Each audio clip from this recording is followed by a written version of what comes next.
24 नवंबर 1971 America में Thanksgiving की छुट्टियां चल रही थी। पोर्टलैंड इंटरनेशनल एयरपोर्ट, शाम का वक्त, भीड़ भाड़ का माहौल था। तभी एक आदमी एयरपोर्ट में दाखिल होता है। ब्लैक सूट, ब्लैक टाई, चेहरे पर डार्क ग्लोजेस, बिल्कुल एक नॉर्मल बिजनेसमैन की तरह लग रहा था। कोई सोच भी नहीं सकता था कि ये शख्स अगले कुछ घंटों में इतिहास रचने वाला है। इस बंदे ने काउंटर पर जाकर बड़े ही आराम से डैन कूपर के नाम से एक टिकट खरीदा। Flight number 305 north west Orient airlines की वो उड़ान जो कुछ ही घंटों में इतिहास का हिस्सा बनने वाली थी। फ्लाइट में कुल 36 यात्री थे, 6 क्रू मेंबर थे और किसी को भी बिल्कुल भी अंदाजा नहीं था कि आने वाले घंटों में क्या तूफान आने वाला है।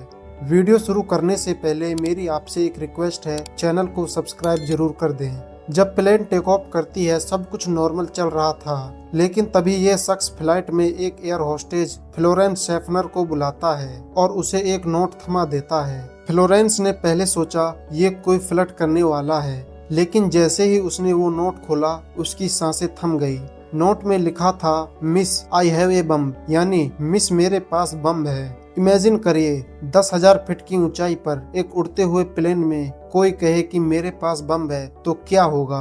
फ्लोरेंस की घबराहट देखकर वो शख्स बोला, बैठो मेरे पास, मुझे कोई नुकसान नहीं पहुंचाना। और फिर उसने अपना ब्रीफकेस खोला और दिखाया। अंदर लाल तारें, बैटरियां, कुछ लाल स्टिक्स, बिल्कुल बम जैसे दिख रहा था। फिर उस बंदे ने बड़े ही ठंडे दिमाग से अपनी डिमांड रखी। पहली, $2 लाख कैश $20 के नोट्स में। दूसरी, 4 पैरासूट, 2 मैन 2 रिजर्व। तीसरी, जब प्लेन सिएटल में पहुंचे तो प्लेन में फ्यूल भरवाना है। और चौथी, सभी पैसेंजर को सिएटल में उतार देना वरना बम फट जाएगा। फ्लोरेंस दौड़कर पायलट के पास गई। पायलट ने तुरंत सिएटल को मैसेज किया। अब शुरू हुआ FBI का सबसे बड़ा ऑपरेशन। सिएटल में सायरन बजने लगे। FBI, पुलिस सब अलर्ट हो गए। 2 घंटे में $2 लाख इकट्ठे किए गए। हर नोट का नंबर लिख लिया गया ताकि बाद में ट्रैक हो सके। 4 पैरासूट भी मंगवाए गए और सभी सही हालत में थे।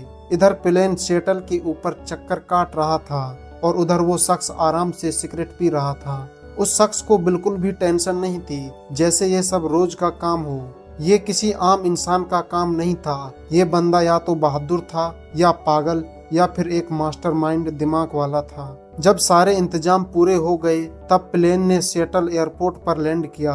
एक कर्मचारी सीढ़ियों से चढ़कर आया, बैग में पैसे और 4 पैरासूट देकर वापस चला गया। उस शख्स ने सब चेक किया, सब कुछ बिल्कुल सही था, लेकिन उसने कहा सभी पैसेंजर को उतार दो, मुझे इनसे कोई दिक्कत नहीं है। सभी 36 लोगों को सुरक्षित उतार दिया गया। अब प्लेन में बचे थे सिर्फ पायलट विलियम और को पायलट, फ्लाइट इंजीनियर और एक एयर होस्टेज टीना। इसके बाद उसने अगला आदेश दिया, प्लेन को मैक्सिको सिटी की तरफ उड़ाओ, लेकिन कुछ शर्तों के साथ। स्पीड 200 मील प्रति घंटा से ज्यादा नहीं होनी चाहिए। ऊंचाई 10,000 फीट से ज्यादा नहीं। रियर स्टेयर्स खुले रहने चाहिए। पायलट तुरंत समझ गए ये बंदा कूदने वाला है। शाम के 8 बजे प्लेन फिर से उड़ा। उस शख्स ने क्रू मेंबर को कॉकपिट में जाने को कहा और पर्दा खींचने को कहा। वो अकेला पीछे रह गया, $2 लाख के साथ और 4 पैरासूट के साथ। रात के 8:13 पर अचानक प्लेन में एक झटका लगा। पायलट को समझ आ गया था पीछे की सीढ़ी खुल गई है। उन्होंने इंटरकॉम पर आवाज लगाई, मिस्टर कूपर आप ठीक है? लेकिन कोई जवाब नहीं आया। वो बंदा प्लेन से कूद चुका था 10,000 फीट की ऊंचाई से। नीचे सिर्फ अंधेरा था, ऊपर तूफानी बारिश और चारों तरफ घने जंगल। प्लेन रेनो में लैंड की। FBI के लोग तुरंत दौड़कर अंदर गए। वहाँ कोई नहीं था। वहाँ सिर्फ 2 पैरासूट थे, एक ब्लैक टाई, एक टाई क्लिप और सिगरेट के कुछ बट। DB कूपर $2 लाख और पैरासूट गायब थे।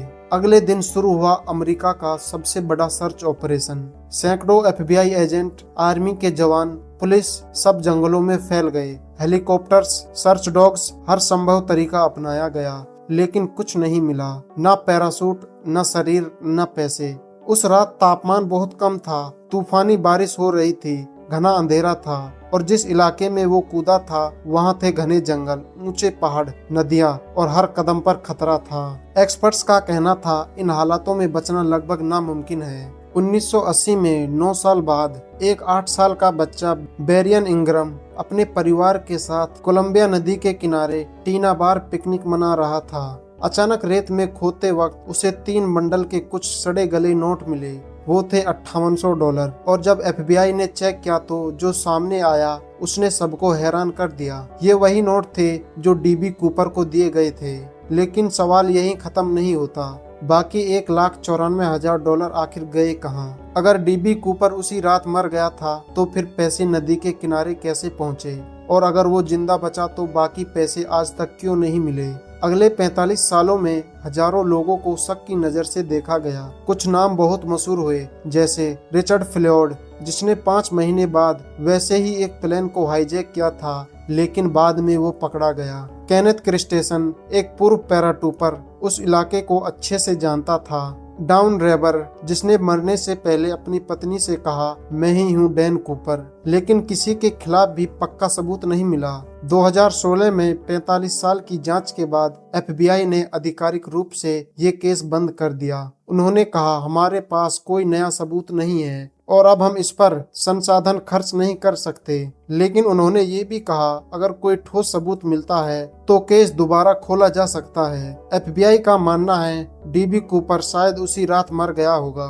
अगर आपको यह वीडियो पसंद आई है तो प्लीज वीडियो को लाइक करें और चैनल को सब्सक्राइब करें। मिलते हैं नेक्स्ट वीडियो में। धन्यवाद।